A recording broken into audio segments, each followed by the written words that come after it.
Welcome back to my channel that is unfolding path. So अभी तक हमने class में कंप्लीट कर लिया है फंडामेंटल राइट्स तक, which was very important. Part third में आता है एंड पार्ट फोर्थ में क्या आता है?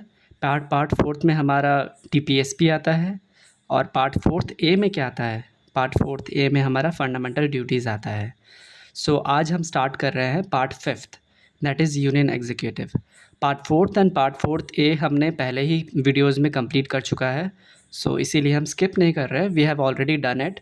सो आप मेरे प्लेलिस्ट सेक्शन में आप जाके देख सकते हो, पहले से ही फंडामेंटल ड्यूटीज़ एंड डीपीएसपी पहले से कंप्लीट हो रखा है and it's quite very lucid and simple and बहुत अच्छे ट्रिक्स हैं। सो आप लोग उस वीडियो से अच्छे से इसको समझ सकते हैं। तो आज हम स्टार्ट करेंगे part fifth, that is union executive.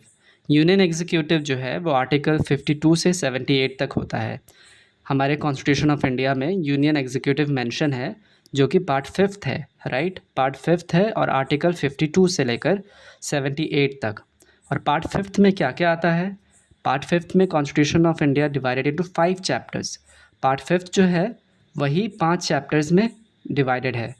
पहला चैप्टर जो है chapter 1, that is union executive, जिसमें union executive includes president, vice president, prime minister, फिर काउंसिल ऑफ मिनिस्टर्स, फिर अटॉर्नी जनरल। ठीक है, तो कौन कौन इंक्लूड होता है यूनियन एग्जीक्यूटिव में? चैप्टर 1 में president, vice president, prime minister, council of ministers and attorney general of India. ठीक है, सो बेसिकली यही है, एन एडवोकेट होता है बेसिकली ये यूनियन एग्जीक्यूटिव का।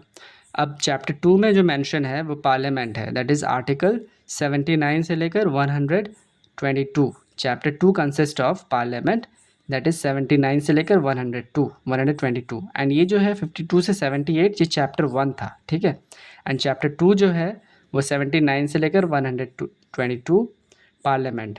फिर चैप्टर 3 जो है consist of legislative powers of the president from article 123। 123 में आर्टिकल जो है वो legislative power of the president, जिसमें हम ऑर्डिनेंस के बारे में बात करेंगे कि प्रेसिडेंट है जो वो ऑर्डिनेंस इशू कर सकता है, which is quite equivalent to the any common law which is made by the legislature. ठीक है, तो legislative powers of the president article 123, that is ordinance making power. ठीक है, एंड चैप्टर 4 जो है वो यूनियन जुडिशरी के बारे में बताता है, that is article 124 to 147। Okay, union judiciary के बारे में बताता है, दैट इज़ चैप्टर 4 आर्टिकल 124 से लेकर 147, जिसमें हम सुप्रीम कोर्ट है ना डिफरेंट कोर्ट्स के बारे में पढ़ेंगे। ठीक है, और चैप्टर 5 जो है वो controller and auditor general of India. ठीक है, CAG कैग है ना। एक्चुअली में इंडिया में तो कंट्रोलर तो है नहीं, मतलब प्रैक्टिकली कंट्रोलर कुछ काम नहीं है, ऑडिटर जनरल ऑफ इंडिया ही है। ठीक है, that we will study in the further classes, तो हमें समझ में आएगा एक्चुअली में कंट्रोलर तो मतलब ही नहीं है, ऑडिटर जनरल ऑफ इंडिया ही है, आर्टिकल 148 से लेकर 151। ठीक है, तो chapter 5 consist of CAG, article 148 से लेकर 151। So this is what we have to remember. अच्छे से याद रखना कि क्वेश्चंस बहुत डायरेक्टली पूछे जाते हैं इन सब सेक्शन से।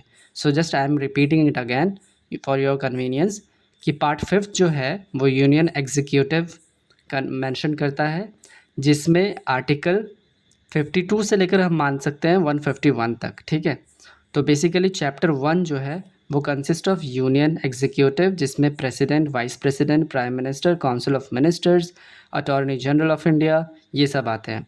फिर चैप्टर 2 में पार्लियामेंट, आर्टिकल 79 से लेकर 122 तक। ठीक है, फिर चैप्टर 3 में क्या आता है? Legislative powers of the president, article 123, जिसमें बेसिकली ऑर्डिनेंस मेकिंग पावर होता है।